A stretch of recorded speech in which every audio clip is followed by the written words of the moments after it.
Balkans split over Madeleine Albright's wartime legacy. A monument in Kosovo, a snake named after her in Serbia. 254. Belgrade, Serbia, a monument in Kosovo, a snake named after her in Serbia. Madeleine Albright was either loved or hated in the Balkans for her pivotal role during the southern European region's wars of the 1990s. Following the former U.S. Secretary of State's death on Wednesday at age 84, how her legacy is viewed from the Balkans mostly depends on whether one was on the receiving or triggering end of the bloody breakup of the former Yugoslavia. Albright quickly emerged as the Clinton administration's chief hawk on the Balkans after she became Secretary of State in 1997.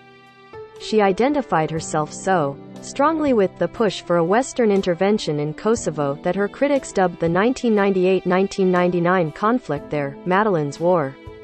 She championed the 78-day bombardment of Serb-led Yugoslavia by NATO that halted a bloody Serb crackdown against Kosovo Albanians. Earlier, while serving as U.S.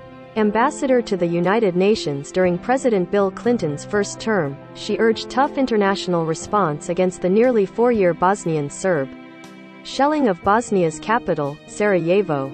Albright also worked on bringing to justice all the individuals responsible for war crimes committed in the Balkans, including former Serbian President Slobodan Milosevic and the wartime Bosnian Serb leader, Radovan Karadzic. For that, Albright was proclaimed a Serb hater in Serbia and a hero in Kosovo and Bosnia. She will be remembered in Serbia as a ruthless woman, one of the loudest advocates of the bombing of Yugoslavia and the independence of Kosovo, the pro-government Večernje Novosti newspaper said Thursday. Serbian officials remained largely silent on Albright's death without offering condolences. In Kosovo, the reaction was quite the opposite. It is very difficult to find the perfect combination of politics, diplomacy and history, like in the unique figure of Madam Secretary Madeleine Albright. Kosovo Prime Minister Albin Kurti said while paying respects in front of the bronze-colored monument to Albright in Kosovo's capital, Pristina. NATO's intervention in Kosovo to stop Serbian genocide in spring 1999 definitely has the seal of Madeleine Albright, and we will be forever grateful and thankful to her, Kurti told the Associated Press. In Bosnia, Albright is well remembered as the American ambassador who in the summer of 1995 presented to the UN Security Council the first evidence of mass atrocities committed in the eastern Bosnian town of Srebrenica in the closing months of the country's brutal 1992-95 war. Over 8,000 Bosnian Muslims perished in 10 days of slaughter after the town was overrun by Bosnian Serb forces in July 1995.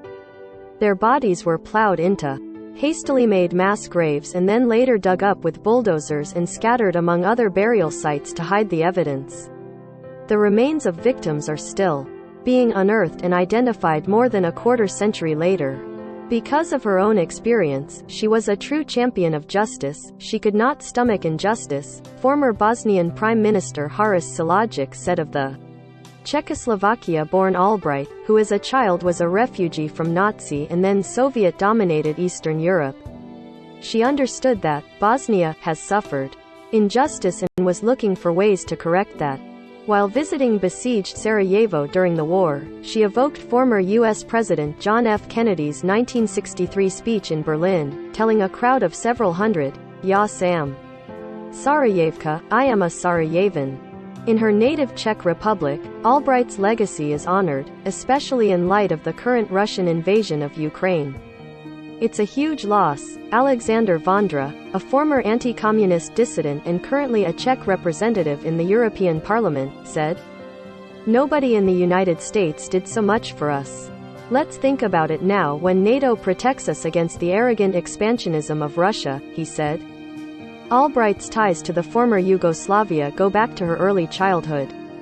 Soon after her birth on May 15, 1937 in Prague as Maria Jan Korbalova, her parents moved to the then capital of Yugoslavia, Belgrade, where her father, Josef Korbel, served as a press attaché at the Czechoslovak embassy.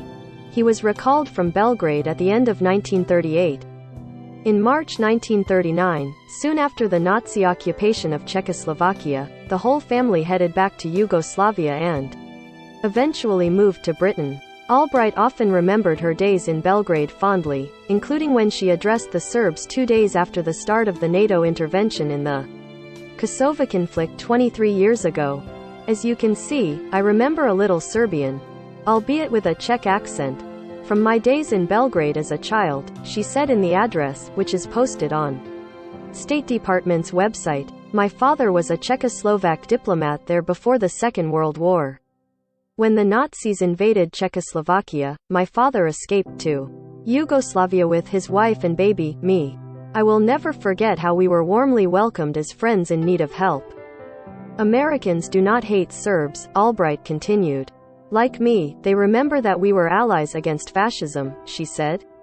Like you, Americans want to live in peace with their neighbors and the wider world. That is why we could not sit idly by while security forces were used to commit atrocities against ethnic Albanians in Kosovo.